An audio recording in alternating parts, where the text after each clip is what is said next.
50% lợi nhuận có nghĩa là cái năng suất lao động của bạn là gấp khoảng 9 lần so với lại doanh nghiệp nhà nước năm 2020. Chào mừng bạn đến với series video Cà phê Tài chính. Chúng ta thấy rằng là gì? Để chúng ta có những anh chị kiếm được 1%, 2% lợi nhuận một tuần là khả thi nhá. Và rất nhiều anh chị làm được nhá. Thế vậy nếu như bạn kiếm được 1% lợi nhuận một tuần, một tháng bạn kiếm được 4% lợi nhuận, một năm bạn kiếm được 48% lợi nhuận, có là gần bằng 50% lợi nhuận rồi đấy. Có là 1 đồng làm ra 1,5 đồng, 1 tỷ thành 1,5 tỷ. Như thế có phải là siêu lợi nhuận rồi không? Nào theo anh em, đấy là lợi nhuận 1% một tuần nhá. Còn có những người làm được tới tận 3% một tuần thì một tháng bạn sẽ kiếm được lợi nhuận là 12% một tháng. Có nghĩa là gì? Sau 12 tháng bạn sẽ kiếm được cỡ khoảng 140%, gấp hơn 2 lần đấy. Thế vậy là như thế thì có nghĩa là gì? Nó rất siêu lợi nhuận rồi. Nó không cần phải x2, x3 trong 1-2 tuần đâu. Mà chúng ta làm được, duy trì được như thế, nó đã là một con số quá khủng khiếp rồi. Nhưng mà mọi người lại không cho rằng con số đấy là lớn. Mọi người cứ nghĩ rằng là sau 1 tuần là tôi phải nhân đôi tài khoản cơ. Thì xin thưa, có làm được không? Có, làm được. Nhưng có làm lại, lặp lại được như thế 1.000 lần tiếp theo không? Thì nói rằng là không. Không thể làm lại được liên tục như vậy trong 10 lần tiếp theo, chứ đừng nói là 1.000 lần. Có nghĩa là gì? Có nghĩa là nó có yếu tố may mắn. Và yếu tố may mắn đấy thì nó không phải là công thức nhân bản, có nghĩa là không phải là công thức có thể là đóng gói vào và làm đi làm lại liên tục được.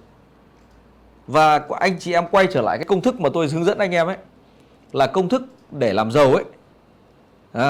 Nào anh chị nhìn lên trên bảng này, cái công thức mà để làm giàu ấy, làm giàu có công thức không? Có.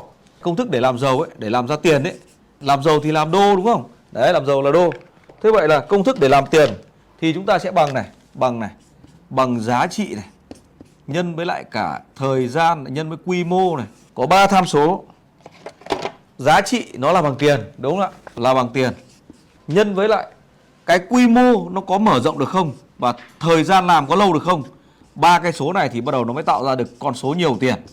Nếu như bạn mà có thể nhân đôi tài khoản trong vòng 1 tháng, hoàn toàn có thể làm được. Cái này hoàn toàn có thể làm được.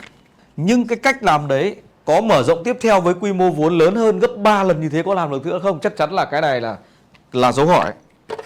Có thể làm được và có thể không, cái này là dấu hỏi. Nhưng cái thời gian kìa, thời gian có làm dài hạn được nó với không? Thì tôi khẳng định một điều là chắc chắn là không. Chắc chắn là không. Chắc chắn là không có nghĩa là bằng không. Đấy, cái thời gian này chắc chắn là bằng không.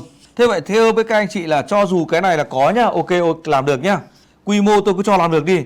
Nhưng mà bằng cách là không làm được theo thời gian thì có nghĩa là gì? Nó vẫn bằng không. Nếu như bạn thực sự quan tâm những video tôi chia sẻ trên kênh YouTube này, ngay bây giờ bấm đăng ký kênh, comment hoặc bạn copy đường link của video này chia sẻ cho những người mà bạn biết họ đang làm đầu tư tài chính. Thế nên chúng ta phải hiểu được bản chất của vấn đề nó là như vậy. Giá trị, ok đúng rồi, học xong làm đầu tư là mình biết là nó có giá trị, nó có tăng trưởng theo thời gian rồi. Quy mô có thể mở rộng được rồi. Nhưng mà bằng cái cách mà làm nhân 2, nhân 3 tài khoản trong ngắn hạn ấy thì có thể làm được 1-2 lần. Nhưng bạn không thể nào khi bạn mở rộng quy mô bạn không thể làm theo cách đấy được. Và chắc chắn một điều rằng tôi khẳng định anh chị một điều rằng là cách làm đấy không thể nào trường tồn theo thời gian được. Bạn có thể làm được 1 lần này thôi, bạn có thể làm được lần 2 thôi. Nhưng mà khi bạn mở rộng quy mô, bạn tăng vốn lên, bạn vẫn làm theo cách đấy, tôi khẳng định với bạn chắc chắn bạn mất tất. Bởi vì ngày xưa tôi đã từng bị như vậy. Và hơn 13 năm, từ 2010 đến giờ tôi chia sẻ cái hoạt động đầu tư này cho rất nhiều người. Và tôi quan sát mọi người, những ai mà làm vi phạm cái điều liên quan đến các cái nguyên tắc về quản trị vốn thì có thể cái giai đoạn giá trị ngắn hạn nó có thể đúng. Nhưng khi bạn mở rộng quy mô ra một phát là bắt đầu là nó lung lay. Không thể nào làm như thế được. Làm các bạn, tôi vừa ví dụ như là một tuần là lợi nhuận được 1% thì 1 năm của bạn đã là 50% lợi nhuận rồi. Đấy, 1 tháng có 4%, 5% là 1 năm đã có 50% lợi nhuận rồi. Thì cái cách làm như thế nó mới mang tính bền vững. 50% lợi nhuận có nghĩa là cái năng suất lao động của bạn là gấp khoảng 9 lần so với lại doanh nghiệp nhà nước năm 2020. Đấy, cái là hiệu suất như thế là quá khủng rồi đấy. Chứ còn nếu như bạn muốn làm x2, x3 lên nữa thì có thể làm được trong thời gian ngắn.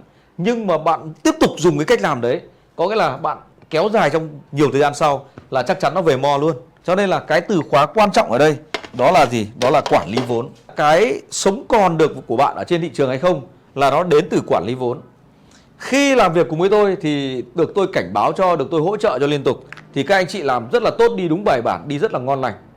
Sau đấy 3 tháng sau vẫn làm tốt, 4-5 tháng sau vẫn làm tốt. Nhưng mà từ khoảng 6 tháng trở ra thì họ bắt đầu sáng tạo.